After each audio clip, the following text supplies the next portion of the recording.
I never liked the shed behind my house. When I bought the house in Boise, Idaho, the previous owner, Harold Benson, casually mentioned it.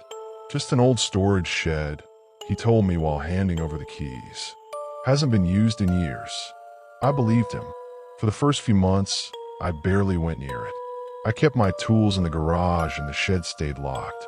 But sometime in late October, my lawnmower broke down, and I remembered Harold saying there might be an old one inside. So one evening right before sunset, I walked across the backyard toward the shed. The closer I got, the colder the air felt. That might sound strange, but it's the truth. The rest of the yard felt normal, but around the shed the air had this damp chill like stepping into a basement. The lock was rusted, but not secured. It looked like it had been opened recently. That should have been my first warning. I pulled the door open and the smell hit me immediately. Not rot, not mold, just stale air, like something had been sealed inside for a very long time. The inside was darker than I expected. The tiny window barely let in any light. I used my phone flashlight and stepped inside. Old tools hung on the walls. A broken rake, rusted nails in jars, a dusty workbench. Normal stuff. But then I noticed something strange. The dirt floor in the middle of the shed looked disturbed. Not recently, but not old either. Like someone had dug there and then tried to smooth it out again. I crouched down and brushed the dirt with my hand. It felt loose compared to the packed soil around it. My first thought was animals, maybe raccoons. But then my flashlight landed on something near the back wall. A small wooden chair, facing the center of the shed. I froze, because the chair looked clean. Everything else in the shed had dust on it, but the chair didn't. Someone had been sitting there. Recently. I stood there for a few seconds, trying to convince myself it was nothing. Maybe Harold had cleaned it before moving. Maybe a kid had broken in. Still, something about the way that chair faced the center of the floor made my stomach tighten, like someone had been watching something there. That night around 1:30 a.m., I woke up to a sound, a faint metallic knock. At first I thought it was coming from inside the house. Knock. Pause. Knock. I checked the hallway. Nothing. Then I looked out my bedroom window toward the backyard. The shed door was open. I was sure I had closed it earlier. The wind outside was completely still. Then I heard the sound again. Knock. Knock. This time I realized where it was coming from. Inside the shed, something was hitting the floor. Slowly, rhythmically. I stood there for almost a minute staring into the darkness of the yard.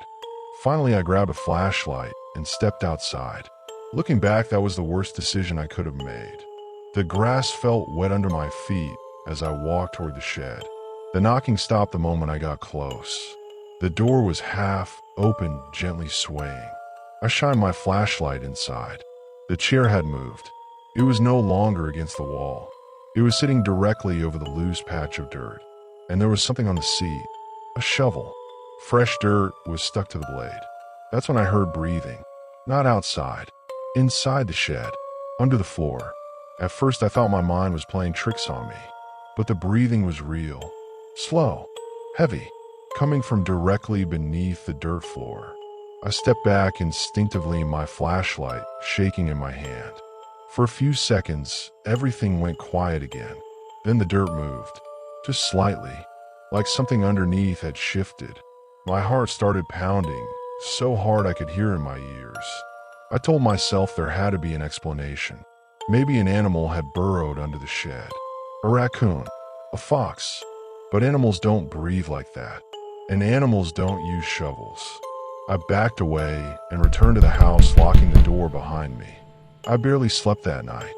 The next morning I tried convincing myself it had all been exhaustion. Maybe I imagined the breathing.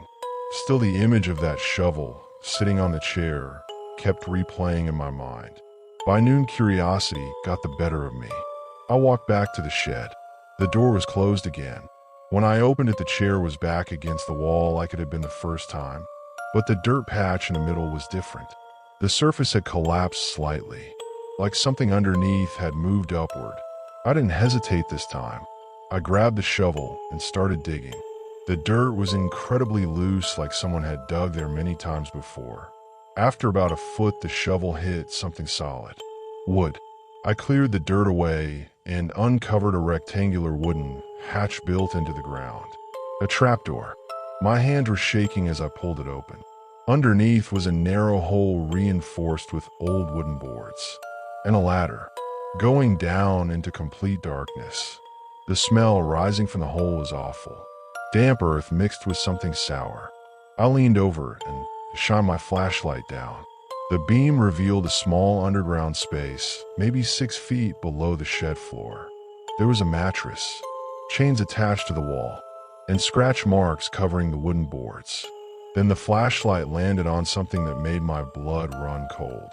A hand, human, pale, resting motionless beside the mattress.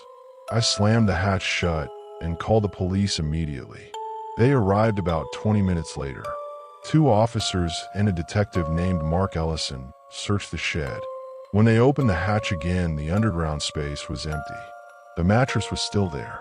The chains were still attached, but the person I saw was gone. Detective Ellison asked if I was sure about what I'd seen. I told him exactly what I told you. They dug deeper around the shed later that afternoon.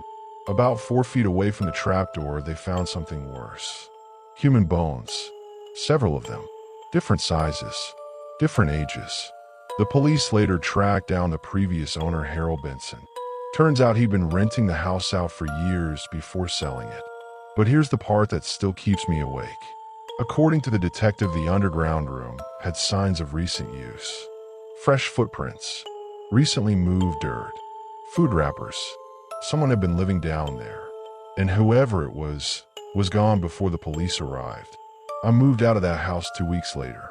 The property stayed empty for almost a year. Then one night, I got a call from Detective Ellison. They had finally caught someone breaking into the shed. A man who had been living in the tunnels under the property. When they searched his belongings, they found a small notebook. Inside were dozens of addresses, houses with backyard sheds. The last address written in the notebook was mine, and next to it were 3 words, almost ready again. I still don't know how long that man had been under my shed, or how many people had been down there before me. But sometimes late at night, I still wake up thinking about that sound. Slow knocking, coming from beneath the floor, waiting for someone to open the door.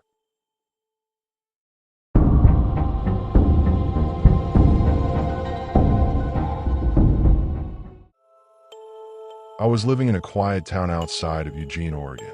My parents had just moved into a new house on the edge of a wooded neighborhood. The backyard was huge, and about 30 yards behind the house stood an old storage shed. It looked like it had been there for decades. The first time I saw it, I remember thinking it looked wrong. The wood was dark, and whether the roof sagged slightly, and one of the windows was boarded shut. My dad said it came with the property, and probably just held old tools from the previous owner. For the first few weeks we ignored it. Then strange things started happening. Every night, around 11 p.m., our dog Cooper would sit by the back door and stare straight toward the shed. Not barking, not whining, just staring like he was watching someone. At first we laughed about it. Probably a raccoon, my dad said. But Cooper didn't act like it was an animal. His body would go stiff, his ears straight up, and sometimes he'd let out this low growl I had never heard before. One night I decided to check it out. I grabbed a flashlight and stepped outside. The air was cold and the yard was completely silent. No wind, no insects, nothing. The shed looked darker than the rest of the yard, like the light from the house just stopped before reaching it. I walked closer. The door was slightly open. I swear I had never seen it open before. My first thought was that maybe my dad had gone in earlier and forgot to shut it. I slowly pushed the door open with my foot. The smell hit me immediately. Old wood, rust, something damp. The flashlight beam moved across the inside walls. There were shelves with dusty tools, old paint cans, and a workbench in the corner. It looked normal, just abandoned. But then I heard something, a slow scraping sound, right above me. I froze. The shed had a small attic space under the roof covered by a wooden panel. The sound came from up there again. Scrape, like something shifting its weight. I whispered hello. The sound stopped instantly. For a few seconds there was nothing but silence. Then I heard a slow creak above my head, like someone crawling across the attic floor. My heart started pounding. There was no ladder up there. No way anyone could even get into that attic from inside the shed, unless they were already there. I slowly backed toward the door, keeping the flashlight pointed at the ceiling. Then the panel above me moved, just a little, enough to create a thin crack of darkness. And through that crack, I saw fingers, dirty fingers. They slowly wrapped around the edge of the panel like someone was holding it open just enough to watch me. I ran. I didn't even close the shed door. I sprinted back to the house and slammed the back door behind me. My parents thought I was exaggerating. My dad grabbed his flashlight and went to check. 5 minutes later he came back and said the shed was empty. No one inside. No attic panel open. Nothing. For a while I tried convincing myself maybe I imagined it. Until the night, everything got worse. A week passed after the shed incident and things went quiet again. But Cooper didn't stop watching the shed. Every night, he sat by the back door staring. Then one Friday night around midnight, I heard something that made my stomach drop. A loud metal clang. From the backyard. I looked out the window. The shed door was wide open, and the light inside was on. The problem was, the shed didn't have electricity. I grabbed my phone and woke my dad. We both looked through the window together. The yellow glow inside the shed flickered slightly like an old lantern. "Someone's in there," my dad whispered.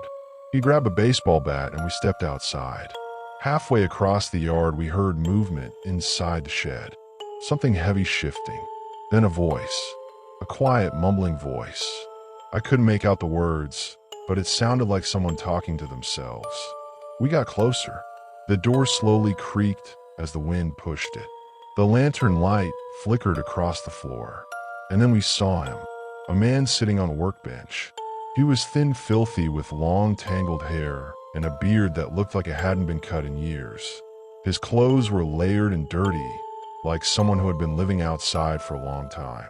He didn't look surprised to see us. He just stared.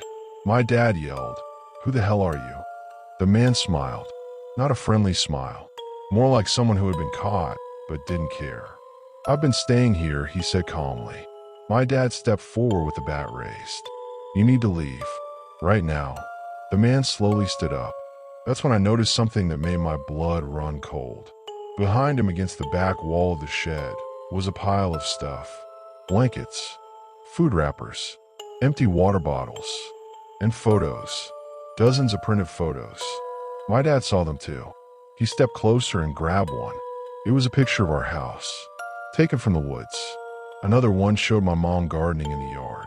Another one showed me taking the trash out. The man had been watching us for weeks, maybe longer. My dad immediately called the police. The man didn't resist when they arrived. He just kept smiling that same quiet smile. The officers later told us he was a drifter who had been hiding in empty properties around the area. Apparently, he had broken into our shed shortly after we moved in. And the attic? That's where he slept, listening to us every night, watching through the small cracks in the wood. But the part that still scares me the most came from one of the officers. While they searched the shed, they found something under the workbench. A notebook.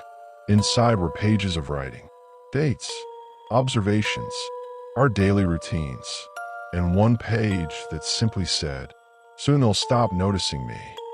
We moved out of that house 2 months later, but sometimes I still think about how close he was, just a few feet away in that shed, watching us the entire time, and waiting.